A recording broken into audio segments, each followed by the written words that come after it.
Hello guys, আমি Deep and welcome back to my channel Deep exclusive. So এখন আমি এই ভিডিওর মধ্যে বেসিক্যালি কথা বলবো কয়েকটা আপডেটকে নিয়ে। সো প্রথমে আমি অবশ্যই কিন্তু কথা বলবো সারফিরাকে নিয়ে এবং ইন্ডিয়ান টুকে নিয়ে। তো সারফিরা এবং ইন্ডিয়ান টু কিন্তু আগামীকাল মুক্তি পাচ্ছে, 12 জুলাই কিন্তু মুক্তি পাচ্ছে। সো তাদের অ্যাডভান্স বুকিং এর সিনারিওটা কিরকম আছে, অ্যাডভান্স বুকিং কিরকম কি হচ্ছে। তো সত্যি বলতে এটা খুবই দুর্ভাগ্যজনক একটা বিষয় যে অক্ষয় কুমারের কেরিয়ারে ওয়ান অফ দ্য সব থেকে খারাপ ওপেনিং নেওয়া কোনো প্রজেক্ট হবে কিন্তু এই সারফিরা। যেহেতু উড়ান ছবিটা সবার কাছে অ্যাভেলেবেল আছে এবং সবাই দেখেও মোটামুটি নিয়েছে, এমন কেউ নিজে দেখেনি, এত পপুলার একটা ছবি। তো সেই ছবিটা প্রথম কথা যে রিমেক কেন করা হলো সেটা সব থেকে বড় কোয়েশ্চেন্স। এবং এর ট্রেলারটা ভালো হয়েছে এবং অক্ষয় কুমারের পারফরমেন্স খুব ভালো, সেটা সম্পূর্ণ আলাদা বিষয়। কিন্তু বিষয়টা হচ্ছে এখানে যে এই ছবিটা অ্যাডভান্স বুকিং খুবই জঘন্য পরিমাণে কিন্তু হচ্ছে, খুবই খারাপ। এবং ইভেন অক্ষয় কুমারের যে প্রিভিয়াস ডিজাস্টার সেলফি বলো বা মিশন রানীকান্ত বলো, সেগুলো তো অতটা ভালো করে প্রমোশনও কিন্তু করা হয়নি, বাট সেগুলোর অ্যাডভান্স বুকিং বা ডে ওয়ানে যা রেসপন্স আমরা বলি না কেন, সেগুলো অনেক বেটার ছিল অ্যাজ কম্পারিজন টু সারফিরা।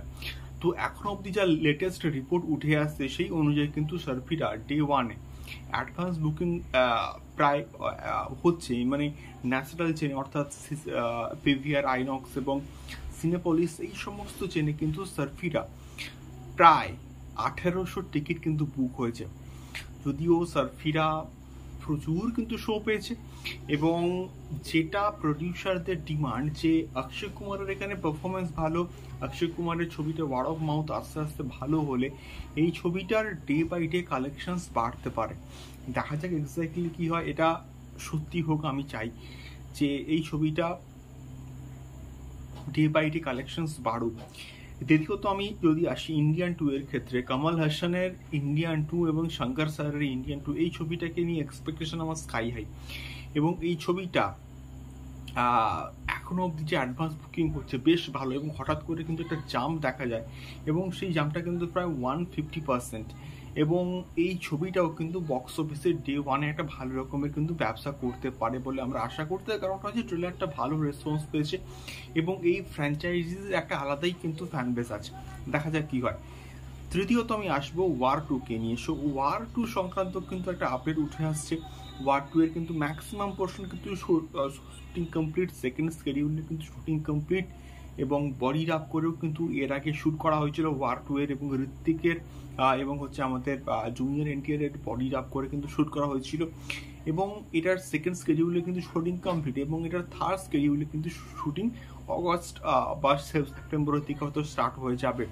তো এবং ইন বিটুইন তারা কিন্তু এটা প্ল্যান করছে এটার একটা টিজার নিয়ে আসার, এবং তারা কিন্তু একটা টিজারকে ডিজাইন করছে।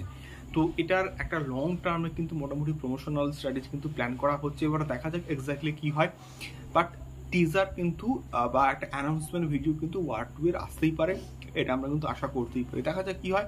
এটা ছিল 3টে খবর। তোমাদের কি ফিল হবে অবশ্যই অবশ্যই জানিয়ে কমেন্ট করে। দেখা হচ্ছে পরবর্তী ভিডিওতে। টাটা।